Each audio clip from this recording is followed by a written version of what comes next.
오늘은 인생은 한계가 있다라고 하는 제목으로 함께 전도서 말씀을 나눕니다. 우리가 매일 성경으로 함께 수요 예배 또 사랑방 모임도 함께 하고 있는데요. 그 일정상 아직 새벽 기도의 다니엘서가 계속 진행 중이기는 하지만 이번 주일에 이제 해당되는 사랑방 모임 요 순서 자체가 이제 전도서입니다. 그래서 다음 주부터는 매일 성경 우리가 함께 새벽기도 묵상하는 내용도 전도서, 그리고 이후에는 요한 1, 2, 3서를 함께 나누게 됩니다. 전도서를 제가 지금 또 그 오후 찬양 예배 때 하고 있거든요. 그래서 좀 중복이 됩니다. 그래서 수요일 날에 본문은 제가 오늘까지만 좀 전도서 본문을 오늘 좀 다루고 요한 1, 2, 3서 할 때 다시 요한 1, 2, 3서 내용을 좀 다루고자 합니다. 그래서 오늘 그런데 전도서 이 본문을 제가 또 얼마 전에 한번 다뤘던 거기 때문에 전도서 전체에 대한 개괄과 또 이해를 돕기 위해서 제가 한 8분 정도 되는 교육 영상을 잠시 보여드리고 오늘 말씀을 나누도록 하겠습니다. 아마 이 영상을 조금 자세히 보시고 오늘 예배 자리에 오신 분들은 좀 이런 자료 하나를 다 받으셨죠? 네, 이 내용을 너무 보시려고 하지 마시고 여기 다 나오거든요. 그러니까는 좀 견뎌보면서 나오는 영상물 내용을 참조하시면은 전도서 전체를 이해하시는데 다소간의 도움이 될 것 같습니다. 혹시 영상 준비됐을까요? 전도서는 성경의 지혜문학의 하나로서 이렇게 시작합니다. 다윗의 아들 예루살렘 왕 코헬렛의 말씀이라. 히브리어로 코헬렛은 사람들을 모으는 자를 의미하는데 이 경우 배우려고 모인 것이므로 우리말로는 주로 전도자로 번역되며 그는 다윗 왕의 아들 또는 후손이라고 표현됩니다. 이 인물이 과연 누구인지에 관한 견해는 다양합니다. 대부분 그가 솔로몬 왕이라고 생각하는 한편 어떤 이들은 다윗 혈통의 다른 왕일지도 모른다고 생각하고 어떤 사람들은 후대의 실존 인물로서 솔로몬의 페르소나를 빌려 이스라엘을 가르치는 자로 보기도 하는데요. 어떤 관점이 맞든 핵심은 전도자는 이 책의 등장인물이며 익명의 저자와는 다른 인물이라는 겁니다. 그래서 우리는 책 전반에 걸쳐 전도자의 목소리를 듣지만 실제로 첫 문장에서 우리에게 전도자를 소개하는 목소리는 저자 자신이고 그는 끝에 가서 전도자가 말했던 모든 것을 요약하고 평가하며 결론을 내립니다. 이렇게 저자는 우리가 전도자의 말을 잘 듣고 스스로 결론을 내릴 수 있도록 도와주는 거죠. 그렇다면 전도자는 무슨 말을 하려는 걸까요? 저자는 전도자의 기본적인 가르침을 처음과 끝에서 이렇게 요약합니다. 헤벨 헤벨, 모든 것이 정말 헤벨. 대부분의 성경은 헤벨이라는 말을 헛되다로 번역하지만 이는 개념의 핵심을 제대로 담아낸 게 아닙니다. 히브리어로 헤벨은 수증기 또는 연기라는 뜻인데요. 전도자는 이 은유적 표현을 38회나 씀으로써 먼저 인생이 얼마나 연기처럼 일시적이고 찰나적이며 또한 인생이 얼마나 수수께끼 같고 역설적인지 묘사합니다. 잡힐 것처럼 보이지만 막상 잡으려 하면 아무것도 잡히지 않는 연기처럼 말이죠. 이 세상에는 아름답고 선한 것들이 많지만 그것을 즐기는가 하면 비극이 찾아와 모조리 날려버리고 우리 모두가 정의를 믿지만 항상 선한 사람들에게 나쁜 일이 일어나죠. 이렇게 인생은 언제나 예측할 수 없고 불안정합니다. 전도자는 이것을 바람을 잡는 일, 헤벨이라고 말합니다. 좀 우울해지네요. 그는 대체 왜 이런 말들을 하는 걸까요? 저자는 기본적으로 하나님과 무관하게 인생의 의미와 목적을 세우려는 모든 방법을 전도자를 통해 무너뜨리려 하는 겁니다. 즉 우리가 결국 의미 없이 사라질 것들에 애를 쓰며 감정을 허비하고 있다고 생각해서 전도자를 통해 현실에 대한 엄중한 교훈을 주는 겁니다. 특히 서론과 결론에 나오는 시에서 명확히 보여주는데 먼저는 시간, 다음은 죽음에 대한 것이죠. 전도자는 우리가 열심히 일하고 성취하는 것이 의미 있다고 믿으며 평생을 다 보내지만 과연 그런지 멈춰서서 끊임없이 흘러가는 시간을 묵상해보라고 합니다. 이 세상에서 인류가 행하는 많은 노력에도 불구하고 사실 바뀌는 건 없습니다. 물론 우리는 신기술을 개발하고 나라들은 흥망성쇠를 거듭하지만 산에 올라가 보세요. 산이 신경 쓰기나 하는지. 산은 누구보다 오래전부터 있었고 앞으로도 계속 있을 겁니다. 100년 후 누구도 여러분이나 여러분이 한 일을 기억하지 않겠지만 산은 여전히 거기 있을 것이며 바닷가에 부서지는 파도도 뜨고 지는 태양도 그대로 있을 겁니다. 시간은 결국 우리를 지우고 우리가 소중히 여기는 것들도 지울 테죠. 이 정도로는 부족했는지 전도자는 계속해서 죽음에 대해 말합니다. 특히 끝부분에 나오는 이 시에서 말이죠. 그는 죽음은 결국 모든 인생을 균등하게 하고 일상의 많은 활동을 무의미하게 한다고 말합니다. 지혜롭든 어리석든 부자든 가난하든 모두 삼킨다고요. 그 누구든 좋은 삶을 살았든 나쁜 삶을 살았든 결국 죽음을 피할 수는 없죠. 전도자는 시간과 죽음이라는 이 두 개념을 다루면서 우리가 의미와 가치를 부여해온 삶의 모든 일과 그릇된 소망에 대해 생각합니다. 재물, 출세, 지위, 즐거움 말이죠. 열심히 일하면 가치 있는 삶이 된다고 생각하시나요? 여러분이 받는 스트레스와 고생을 생각해 보세요. 온갖 근심과 잠 못 이루는 밤도요. 그리고 이제 좀 부유해졌다 싶으면 마음껏 즐기기엔 이미 나이가 너무 많겠죠. 또 여러분의 재산을 누군가에게 남기고 떠날 때가 왔을 때 그들이 여러분의 고생을 기억이나 할까요? 혹은 즐거움이 삶을 가치 있게 한다고 생각할 수도 있겠죠. 하지만 휴가를 꿈꾸거나 주말 파티를 생각하며 일한들, 월요일은 어김없이 오는 법. 헤벨, 헤벨. 모든 게 정말 헤벨입니다. 과연 전도자의 주장은 무엇일까요? 우리더러 쾌락주의자나 상대론자가 되라는 걸까요? 아니요. 그건 역시 헤벨일 겁니다. 전도자는 지혜를 따라 여호와를 경외하며 살라는 잠언의 가르침을 인정하면서 그것만이 진정한 유익을 주고 우리 삶을 더 좋게 만들 것이라고 합니다. 그런데 문제는 지혜를 따라 여호와를 경외하며 산다 해도 항상 좋은 삶을 산다는 보장은 없기에 그 역시 헤벨이라는 겁니다. 선한 사람들이 비극적으로 죽기도 하고 나쁜 사람들이 오래 살며 성공하기도 하죠. 인생에는 너무 많은 예외가 있어서 지혜조차 헤벨입니다. 다시 말해 허무한 건 아니나 수수께끼 같죠. 지혜는 우리가 생각하는 방향으로 항상 움직이지 않으니까요. 그럼 이 헤벨 속에서 우리는 어떻게 살아야 할까요? 역설적으로 여기서 전도자는 해 아래 삶에서 참된 기쁨을 누리는 열쇠를 발견합니다. 그건 헤벨을 받아들이는 것, 우리 삶이 우리 손에 달렸지 않음을 인정하는 것이죠. 전도자는 그의 독백 중 6번의 가장 암울한 시점에 하나님의 선물은 단순하고 소박한 것을 기뻐하는 것이라고 말합니다. 우정, 가족, 좋은 식사, 화창한 날 같은 것 말이죠. 우리가 이것들을 제어하거나 당연히 보장할 수도 없지만 그게 바로 묘미 아닐까요? 하나님을 전심으로 신뢰할 때 자유롭게 되어 비로소 삶을 즐길 수 있게 됩니다. 이래야만 한다고 믿는 삶이 아니라 있는 그대로의 삶을 말이죠. 왜냐하면 삶이란 어떠해야 한다는 나의 기대조차 결국은 헤벨, 헤벨. 해 아래 모든 것이 헤벨이기 때문입니다. 이제 전도자의 말이 끝을 맺으려 합니다. 끝에서 저자는 다시 목소리를 내어 책의 결론을 내리는데요. 전도자의 가르침을 듣는 것이 매우 중요하다고 하면서 그것을 목자가 쓰는 끝이 뾰족한 지팡이에 비유합니다. 여기에 찔리면 고통스러울 수 있지만 전도자가 우리를 찌르는 이유는 바른 방향, 더 큰 지혜를 향해 가도록 인도하려는 것이라고 설명합니다. 저자는 또 우리가 전도자의 말을 지나치게 받아들이면 평생을 책에 파묻혀 답없는 실존적 문제에 답하려 애쓸지도 모르니 그렇게 되지 말라고 경고합니다. 대신 저자는 이렇게 결론을 맺죠. 하나님을 경외하고 그의 계명을 지켜라. 이것이 모든 사람의 본분이니라.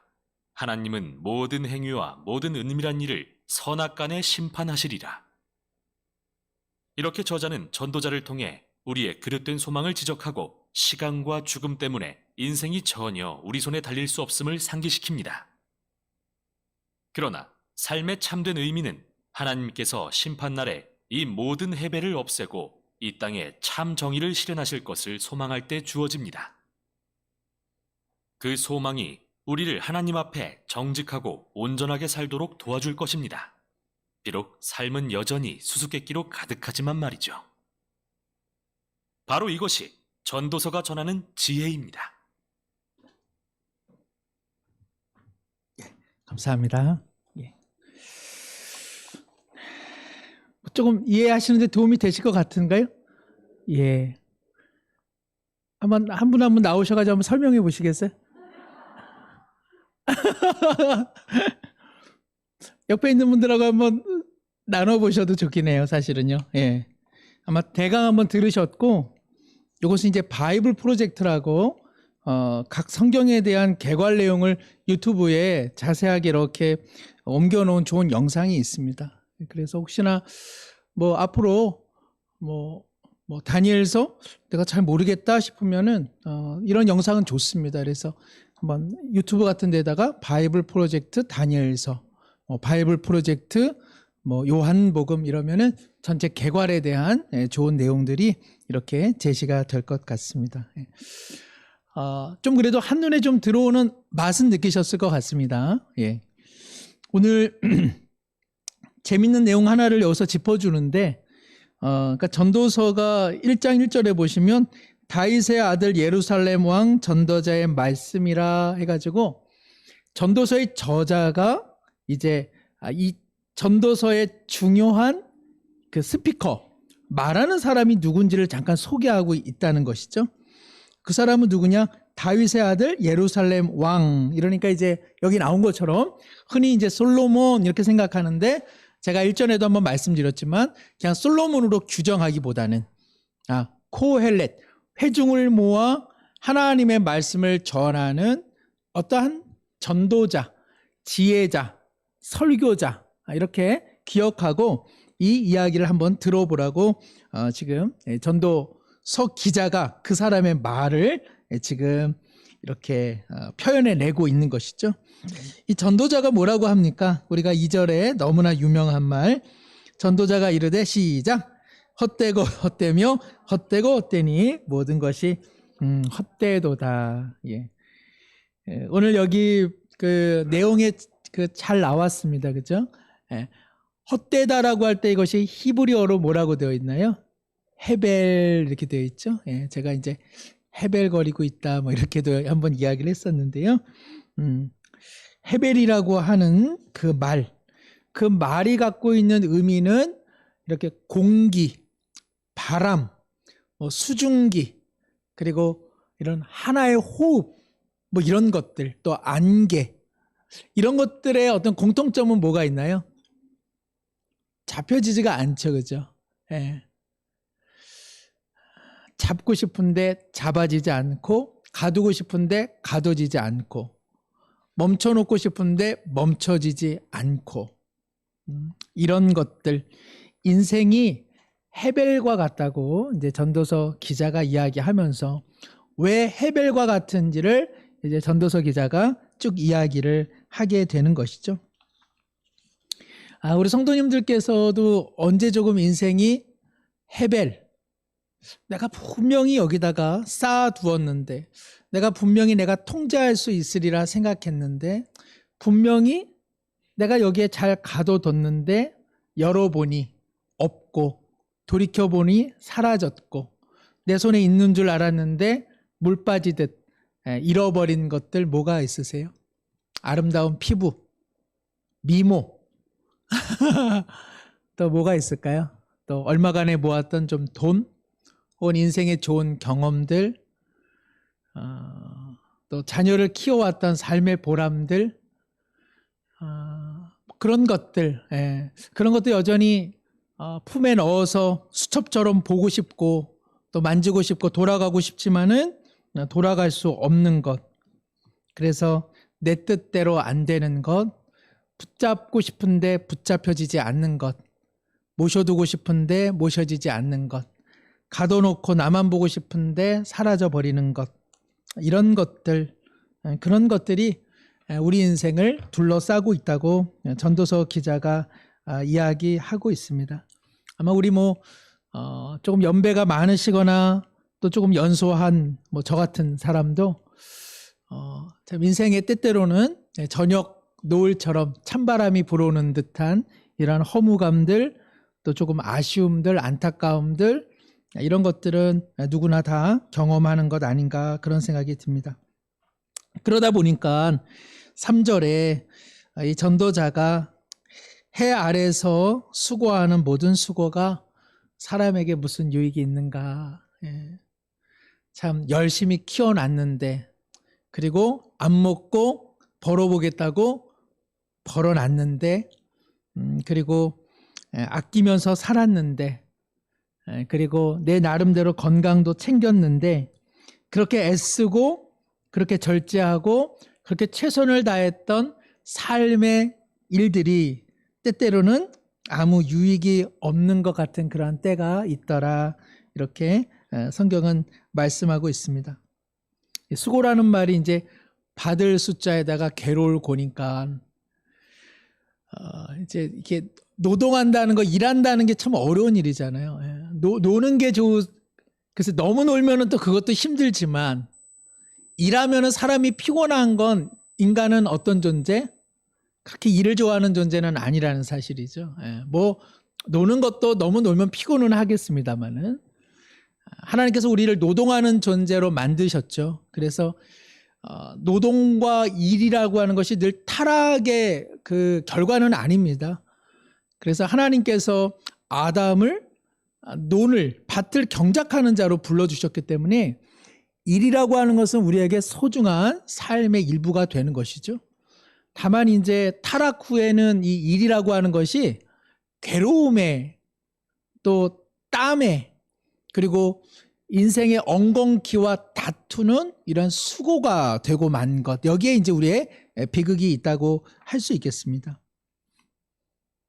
뭐 그런 이야기가 있더라고요. 어떤 한 그 부유한 집안의 한 아이가 너무 이제 일하기도 싫고 공부하기도 싫어가지고, 나는 그냥 천국이나 가면 좋겠다 계속 그러다 보니까는 애가 너무 아무것도 안 하는 거예요. 그래서 아이가 잠자는 사이에 그 부모님이 이제 그 하인들을 시켜가지고 천사 분장을 해가지고 이제 아이가 딱 깨어났을 때 그것이 천국처럼 만들어둔 곳입니다.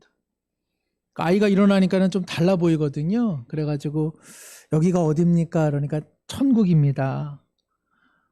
그 천국에서 뭘 하나요? 아무것도 할 게 없습니다. 밥은 주시나요? 밥도 없습니다. 나갈 수는 있습니까? 나가서도 안 됩니다.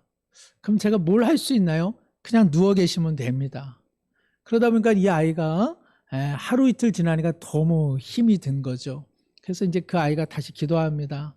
다시 엄마 아빠 있는 곳으로 제발 갔으면 좋겠습니다.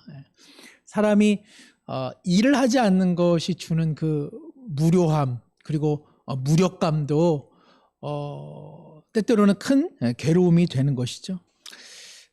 오늘 그 전도자가 말하는 이 수고라고 하는 것은 내가 열심히 일을 하지만 뭐가 없다는 것입니까? 유익이 없다라는 것이죠. 잠깐 화면에 나왔지만 내가 정말 반복적으로 일했을 때 얻은 그 재물이 다 내 것이 되지는 않더라. 그것이 내 삶의 빈자리를 채워주지는 못하더라. 어떤 사람이 이제 임금을 주면서 내가 한 가지 일을 시키는데 이 일을 왜 하는지 묻지 말라고 했습니다. 어떤 일입니까? 하니까 운동장에다가 땅을 파라는 거예요. 열심히 삽질을 해가지고 이제 큰 웅덩이를 만들었습니다. 그날 임금을 받았는데 다음 날 무슨 일을 합니까? 그랬더니 그 웅덩이를 다시 채우라는 것이죠. 열심히 채웁니다. 그리고 또 그날 임금을 받죠. 다음 날이 돼서 무슨 일을 합니까? 그랬더니 어제 메꿔놨던 운동장의 웅덩이를 다시 파라는 겁니다. 그 일을 반복적으로 한 열흘 하니까 이 사람이 질문을 했겠습니까? 안 했겠습니까? 왜 저에게 이런 일을 계속 시킵니까? 그럴 때 이 주인이 말합니다. 질문은 하지 말고 내가 하라는 대로만 하십시오. 이 사람이 그 일을 했겠습니까? 안 했겠습니까? 그만두죠. 아무리 돈을 받아도 내가 이 일을 하는 보람, 가치, 의미를 발견하지 못하면 인생은 그저 수고만 하는 것이죠. 해 아래서 자신이 존재하는 목적, 나의 일함의 목적, 이런 것들을 의미를 상실하게 되다 보니 코엘렛은 지금 그렇게 살아가는 사람들은 그 노동, 그 일함이 다 그저 수고요. 그래서 유익이 없다고 이야기를 합니다. 오늘 우리 사랑하는 성도님들께서도 다 일을 하셨습니다. 또 누구는 가정의 일, 또 누구는 삶의 일을 하셨는데 힘들어 죽겠네 그냥. 아휴 먹고 살기 그냥. 아휴 그만해야겠다. 이러셨습니까? 아니면은 야 오늘 이 일도 주님께서 내게 주신 삶의 자리지. 뭐 대단한 일 하는 것은 아니지만 이것조차도 내 삶의 자리요 사명이야 라고 하셨는지. 우리 참 그 믿음이 좋은 것은 무엇이냐면은 우리의 작은 어떤 삶의 수고와 노동과 근로에 어떤 의미 부여가 되는 것이죠. 그죠? 단순히 돈을 버는 것으로 그쳐지는 것이 아니라 그저 내 자아 실현에만 국한되는 것이 아니라 이 일이 하나님께서 내게 주신 일이요. 그리고 정말 아무도 알아주지 않는 일이지만 하나님께서 보고 계시는 일이요. 그리고 이 일을 통해서 하나님 앞에 영광 올려드릴 수 있는 기회가 제공되어진다. 우리가 그러한 삶의 의미가 부여되지는 것. 이것이 얼마나 우리에게 감사한 일인지 모르겠습니다. 오늘 이제 해 아래서 사는 인생은 의미 부여가 되지 않기 때문에 고단하지만 그러나 하나님의 은혜 아래서 살아가는 우리는 죽겠네가 아니라 죽게 있습니다. 라는 고백이 있을 수 있다는 것이죠. 뭐 우리가 잘 아는 것처럼 그 요셉이 그러한 삶을 견뎌낸 거잖아요. 보디발의 집에서 그리고 감옥에 수감되어서 그 무의미한 일상을 하나님께서 주신 꿈, 하나님의 섭리 속에 그가 견뎌낼 수 있는 힘이 있던 것 아니겠습니까? 우리가 함께 새벽기도 때 나누는 다니엘도 그렇죠. 다니엘도 포로기라고 하는 어찌 보면 원수국가인 바벨론의 궁정 안에서조차도 그는 하나님 아래에서 살았던 것이죠. 그래서 그가 삶의 의미가 그에게 부여된 것입니다. 그러지 않았다면 아마 그는 그냥 자결했겠죠. 아니면 그냥 뛰쳐나가고 말았을 것입니다. 그러나 그 일상도 하나님의 어떤 섭리 가운데 있음을 그가 깨달았기 때문에 다니엘이 견뎌낼 수 있었던 것입니다. 사랑하는 성도 여러분, 우리는 모두가 세상을 배경으로 사는 인생이 아니라 하나님의 은혜를 배경으로 살아가는 줄로 믿습니다. 헤롯이 유한한 인생을, 유한한 세상을 배경으로 살다가 벌레 먹어 죽는 인생이었는데 우리는 하나님의 은혜를 배경으로 영원한 생명을 누리며 살아가는 존재이기에 우리는 해 아래서 사는 존재로 헛되다 이런 것이 아니라 우리는 의미가 있는 삶을 모두가 살아가고 있는 줄로 믿습니다. 이제 코엘렛이요. 4절 이하부터는 이제 이렇게 땅을 보고 있죠. 세상을 보고 있습니다. 만물을 보고 있습니다. 반복이라고 하는 것이죠. 해, 그리고 바람, 강물, 바다 이런 것들이 계속 반복적인 순환을 하는데 그게 피곤해 보이더라. 산과 바다와 강물이 피곤할까요? 아니면은 사람이 피곤할까요? 인생 사는 게 피곤하니까 뭐가 어떻게 보여요? 다 사는 게 다 피곤해 보이고 자연 만물도 다 피곤해 보이는 것이죠. 아무리 삶에 최선을 다해도 그것이 어떠한 유익도 경험하지 못하는 인생의 눈에서는 그 모든 것들이 다 피곤해 보이고 부정적으로 보이고 다 냉소적으로 보일 수밖에 없다는 것입니다. 주변에서도 어떠세요? 삶을 조금 따스하게 살아가는 분들은 사람에 대해 세상에 대해 좀 따스한 눈으로 바라보시죠. 언어도 그렇고 매사 조금 보는 긍정성도 그렇습니다. 그러나 삶이 늘 피곤하고 내 삶이 늘 좀 주눅 들어 있고 늘 못마땅하고 마음 한쪽이 늘 부정적으로 비틀려져 있으면 어떻습니까?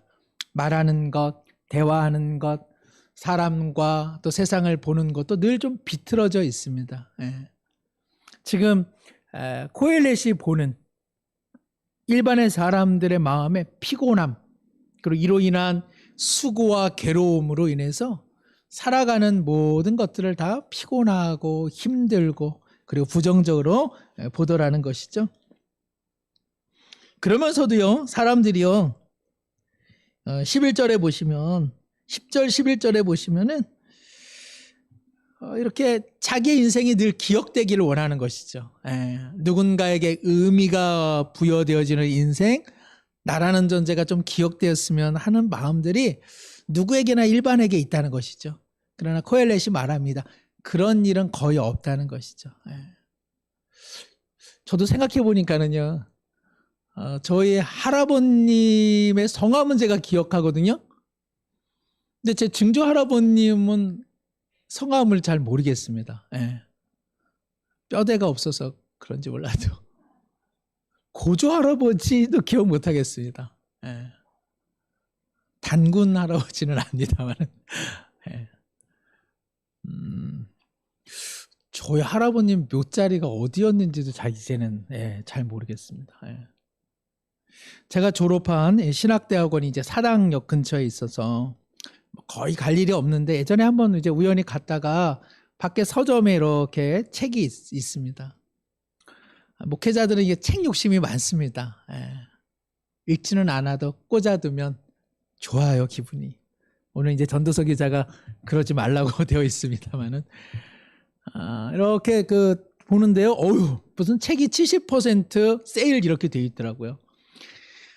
좀 오래된 책이지만 그때만 해도요, 이 책이 참 귀한 책이고요. 신학생들이요, 이 책은 다 한 권씩 가지고 있었던 책이거든요.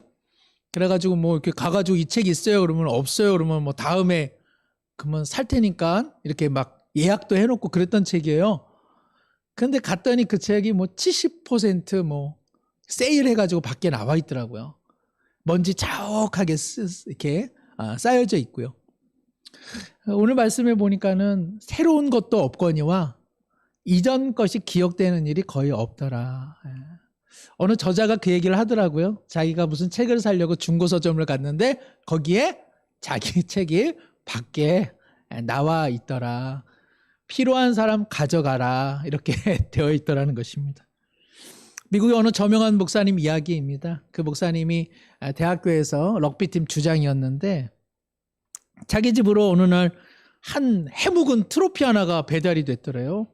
딱 열어보니까는 자기 출신 대학 그리고 몇 년 전에 수십 년 전이죠. 럭비 그 주에서 대학 럭비에서 우승한 트로피라고 하는 것이죠. 회상을 해보니까 수십 년 전에 그 트로피 하나 받으려고 그 학생들, 지도부 코치, 그리고 응원단, 학교가 열일을 제쳐놓고 그 우승하고자 얼마나 애를 썼는지 모르겠습니다. 그랬는데 학교가 이전을 하면서 그 트로피가 밖에 쓰레기장에 나온 것을 주변 사람이 보고 거기에 주장 이름이 있어서 물어 아까운 것 같아서 자기에게 보냈다는 것이죠. 자신도 까맣게 잊어먹었던 트로피, 그리고 쓰레기장에 방치되었던 그 트로피. 그러니까 우리의 인생이라고 하는 것이 정말 지금 이게 너무 중요해라고 생각하는 무수한 트로피들을 잃어버려도 오늘 살아가는데 아무 지장이 없는데 참 헛된 트로피들 모으느라고 삶의 모든 수고를 하고 있는 것 아니냐, 이렇게 코엘렛이 우리 가운데 이야기하고 있습니다. 욕심이죠. 8절에 보면 모든 만물이 피곤하다는 것을 사람이 말로 다 말할 수 없나니 눈은 보아도 족함이 없고 귀는 들어도 가득 차지 아니하더라. 눈에 참 좋은 게 많잖아요. 사고 싶은 것도 많고 구입하고 싶은 것도 많고. 저희 어머니가 요즘에는, 예전에는 안 그러셨는데 요즘에 가끔가다 이렇게 쇼핑몰에서 뭘 사셔가지고 저희 집으로 간혹 좀 보내세요. 원래 그런 거 전혀 안 사시는 분이었는데, 그래요, 뭐 이렇게 사서 보내세요 했더니 뭐 이렇게 살 게 많다 그렇게 말씀하시더라고요. 쇼핑몰 이렇게 보시면 살 게 많죠. 아이고 저렇게 좋은 게 많아. 내가 딱 찾던 건데. 근데 사고 나면 별반 필요 없는 것들 많습니다. 눈은 보아도 족함이 없고 귀는 들어도 가득 차지 않더라. 좋은 말, 칭찬, 이런 것들, 내게 좋은 것들 우리가 무수히 쫓아가면서 살아가는데 어찌된 연유인지 채워도 마음의 갈급함은 해소되지 않더라. 그래서 그것을 얻어 내 인생의 트로피로 소장하려고 무수히 애를 쓰는데도 인생에 채워지지 않음이 가득한 것, 붙잡을 수 없는 것, 멈춰있지 않는 것, 사라져버리는 것, 뒤돌아보니 거기에 너무 많은 삶의 시간을 쏟았더라. 이제 그렇게 지금 코엘렛이 이야기를 하고 있습니다.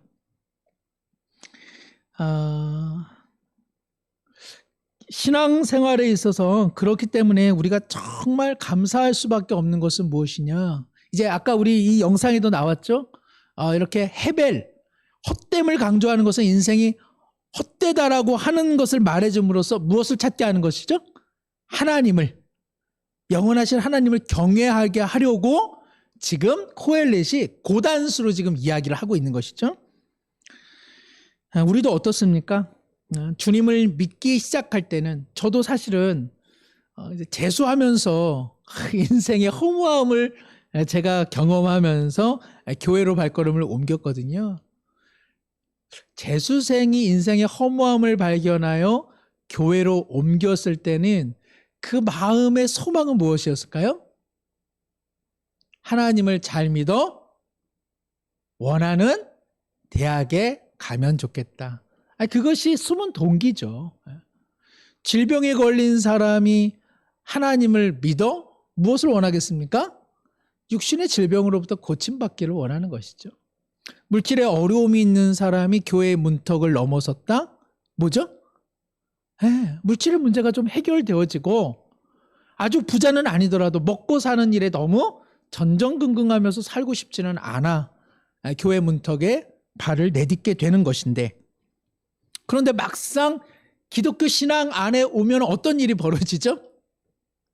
물론 이제 좋은 대학 갈 수도 있고, 물론 질병에서 고침받기도 하고, 물론 재물의 복도 어느 정도 얻을 수는 있지만 그게 단가요, 아닌가요? 와보니 그게 아니더라는 것이죠. 와보니 기독교 안에서 새로운 것을 발견하게 되는 것이죠. 내가 죄인이구나. 내가 지금 하나님 앞에 이런 것을 구하기 전에 내 인생에 닥친 죽음이라고 하는 것이 얼마나 큰 심판이었는지를 깨닫게 되는 것이죠. 그러면서 하나님께서 날 위해 그저 물질, 그저 질병에서의 고침, 원하는 대학이나 미래, 이런 것들보다 더 시급한 것은 하나님 아버지와 내가 아들로서, 딸로서의 자녀로 관계가 회복되는 것이야말로 내 인생에 정말 중요한 거였구나. 그 차원에 이르게 되는 것이죠. 그 안에 뭐 하나님의 은혜가 주시면 육신으로부터 질병으로부터 고침도 좀 받는 거고, 하나님의 어떤 뜻이 있으면 내가 어떤 진로를 하나님께서 길을 열어주시는 것이기도 하고, 이제 그런 것들은 부수적이게 되는 것이고, 본질은 뭐냐? 하나님의 자녀 아닌 인생이 하나님의 사랑받는 자녀로 십자가 보혈로 말미암아 새 피조물이 되는 것, 이것이 우리 기독교 신앙의 정수라고 할 수 있습니다. 그러면서 우리 인생이 무엇을 깨닫습니까? 잡지 않아도 된다는 것이죠. 내가 빨간 양말 신고 뒷춤에 하모니카 그리고 도끼빗 넣고 명동을 누볐던 그 젊은 날로 뒤돌아가지 않아도 되는 거구나. 내 비록 삶에 또 내 가정에 또 육신에 연약함이 있지만 이것이 다 해결되지 않아도 살 길은 따로 있구나. 내가 원했던 삶의 지경으로, 또 우리 원하던 자녀들의 삶의 어떤 그런 진로가 확정되지 않아도 그거 붙잡아지지도 않는 것이요, 그거 붙잡을 수도 없는 것이요, 그리고 그걸로 사는 것은 아니구나. 하나님의 은혜로 사는 것이구나. 하나님께서 나를 붙잡아 주셨구나. 나는 붙잡을 수 없는 것들을 붙잡으려고 한평생 괴로운 수고로 아무 유의가 없는 삶을 피곤하게 살았는데, 그래서 하나님 믿으면 이 모든 것들을 붙잡을 줄 알고 신앙생활에 들어왔는데 뭐라는 겁니까? 안 붙잡아도 되는구나. 대신 하나님께서 나를 붙잡으셨구나. 그래서 내 인생은 안 붙잡아도 되는 인생이구나. 집착하지 않아도 되는 인생이구나. 맡기면 되는 거구나. 자신의 아들을 내어주시니가 그 어떤 것을 내주지 않으시겠느냐. 그 믿음으로 우리 모두 살아가게 되더라는 것이죠. 헤벨이라고 하는 이 말은요, 놀랍게도 창세기 4장에 등장하죠. 그 4장에서는 뭐의 이름으로 등장하나요? 아벨의 이름으로 등장합니다. 가인은 이름의 뜻이 뭘까요?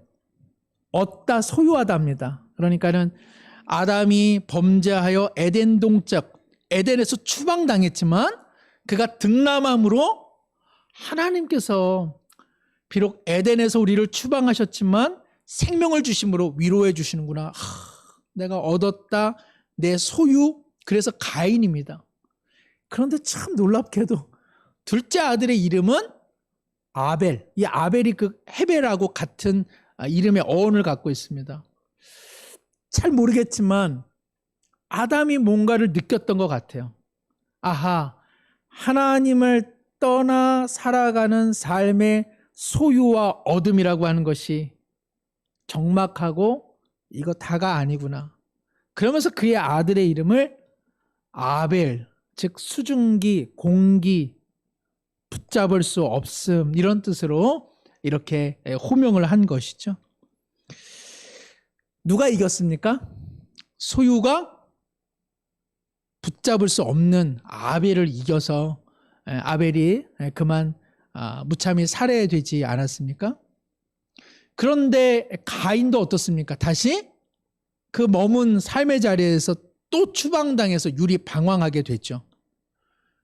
그러니까 창세기 4장은 마치 전도서와 같습니다. 얻으려 했던 그 소유가 얼마나 무의미하고 얼마나 유익되지 못하는 것인지 가인의 삶을 통해서 보여주고 있습니다. 그런데 하나님께 온전히 예배드린 아벨이 죽은 것, 이야말로 정말 허망한 것 아닌가 이런 생각을 우리가 하게 되는데요. 놀랍게도 아벨의 이름이 어디에 등장하죠? 한번 히브리서에 등장합니다. 히브리서 11장 4절 우리 함께 한번 읽어볼까요? 히브리서 11장 4절 혹시 자막이 없으면은 한번 찾아보시기 바라겠습니다. 히브리서 11장 나와 있네요. 한번 함께 읽겠습니다. 시작. 믿음으로 아벨은 가인보다 더 나은 제사를 하나님께 드림으로 의로운 자라 하시는 증거를 얻었으니 하나님이 그 예물에 대하여 증언하심이라. 그가 죽었으나 그 믿음으로써 지금도 말하느니라. 아멘. 네. 창세기 4장에요. 가인과 아벨이 있는데요. 아벨의 목소리는 하나도 기록되어 있지 않습니다. 가인의 목소리만 기록되어 있어요. 그런데 놀랍게도 히브리서 4장에 뭐라고 되어 있습니까? 아벨은 그 믿음으로써 지금도 말을 하고 있다. 그리고 그의 믿음에 대해서 하나님께서 증언하고 있다. 무슨 의미입니까? 해 아래서 무익한 것 같았으나 하나님 아래서 아벨은 영원하다. 아벨은 지금도 살아있다. 그것을 놀랍게도 수천 년이 흐른 히브리서 기자가 성령의 감동으로 그 내용을 기록하고 있는 것입니다. 사랑하는 성도 여러분, 하나님 없는 가인과 같은 소유, 그 모든 수고는 우리에게 괴로움만 줄 것, 그래서 다 사라지게 될 것입니다. 그러나 하나님 아래에서 아벨의 인생은 그의 이름과는 달리 영원히 지금도 말하는 믿음의 산 증인이 되지 않았습니까? 코엘렛이 전도자가 말하는 내용은 그것이죠. 해 아래서의 삶은 다 무의미하게 느껴질 것이다. 그러나 하나님의 은혜 아래서 붙잡힌 아벨의 인생은 겉보기에는 수증기와 같고 공기와 같고 바람과 같고 한 줌의 흙처럼 사라지는 듯 하지만 그러나 누가 붙잡고 계시다? 하나님께서 붙잡고 계시다. 우리가 붙잡는 것은 다 사라진다. 그러나 하나님께서 붙잡은 것들은 영원하다고 말씀하고 있습니다. 그 말씀이 기억이 나더라고요. 제가 강단에 서기 전에 빌립보서 3장 12절 제가 한번 읽겠습니다. 빌립보서 3장 12절. 내가 이미 얻었다 함도 아니요 온전히 이루었다 함도 아니라 오직 내가 그리스도 예수께 잡힌 바 된 그것을 잡으려고 달려가노라. 잡을 것이 있는데 뭡니까 그것은? 이어서 이야기합니다. 형제들아 아직 나는 내가 잡은 줄로 여기지 아니하고 오직 한 일 즉 뒤에 있는 것은 잊어버리고 앞에 있는 것을 잡으려고. 바울이 지금 세상의 부요나 그리고 어떤 세상의 명예를 붙잡으려고 지금 가겠습니까? 그는 무언가 하나를 붙잡으려고 해요. 14절. 푯대를 향하여 그리스도 예수 안에서 하나님이 위에서 부르신 부름의 상을 위하여 달려가노라. 하나님께서 다메섹 도상에서 누구를 붙잡았습니까? 바울을 붙잡았잖아요. 붙잡힌 바 된 바울이 이전에 붙잡으려고 했던 그 모든 명예, 그 모든 위치, 그 모든 자기의 종교적 열정까지도 다 내버려두고 이제는 무엇을 붙잡으려 한다? 하나님께서 자기를 불러주신 그 사명과 그 소명만 붙잡고 살아가겠다.